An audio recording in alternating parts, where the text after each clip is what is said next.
The mystery of ferrules. What am I referring to? In one lug installation hardware hole, on a rare occasion both, but almost always the one hole furthest from the edge of nearly every bread and butter lug Rogers drum, you will find these small metal sleeves. Ferrules. I say nearly because I've owned some 1950s drums, like this one, where no ferrules were present. Possibly problems with these very drums is what prompted the implementing of a ferrule.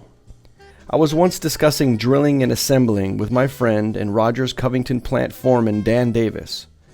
I asked Dan who installed the ferrules. He said they went in on the assembly bench. This brings us to their purpose, a commonly asked question. In 2019, while Jerry Shields was working on my White Marine Pearl 1962 Dynasonic that now belongs to my buddy Rick Giles, I asked him, "What was the purpose of the ferrules?" Jerry replied, and I quote, "To keep the doggone things straight," referring to the lugs, of course. While thinking about making this video, I wanted to gather some opinions, so I reached out to some folks who I believe to be the ultimate Rogers brain trust for their thoughts. All of them at different times unknowingly shared the same opinion. Bread and butter lugs were drawn brass with a tab that accepted the installation hardware that was folded into place.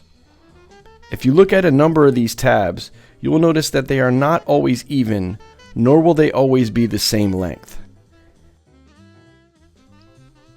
Anyone who's tried enough times to reinstall the old lugs has surely felt the resistance that sometimes occurs when the tabs don't perfectly line up with the holes drilled.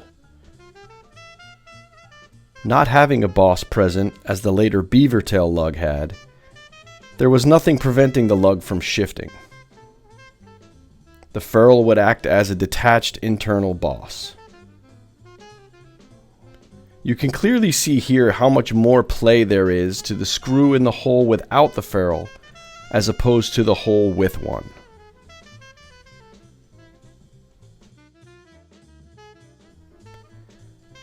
Myself and the aforementioned brain trust are in agreement that the ferrule hole was most likely used to first mount the lug, and then the play in the larger hole was used to allow the assembler to get the lug plumb and in line with the hole in the hoop receiving the tension rod.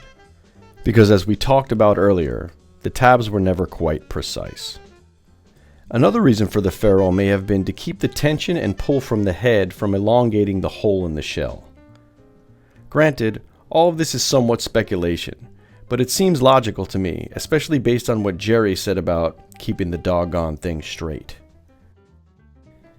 In essence, ferrules act as small but important reinforcements that ensure the long-term stability and functionality of the drum's tuning mechanism and overall structure. With the release of the modern Rogers replacement lugs, I see many people expressing concerns about how their lug will not fit in the holes. That is because in wood shells, to accommodate modern reproduction lugs, the ferrule must be removed. I'll close this video out by showing you how to do that. I use a 1/8 inch to 1/2 inch tapered reamer. Pushing from outside to in, you'll experience that the ferrule will just pop out with no damage to the shell whatsoever.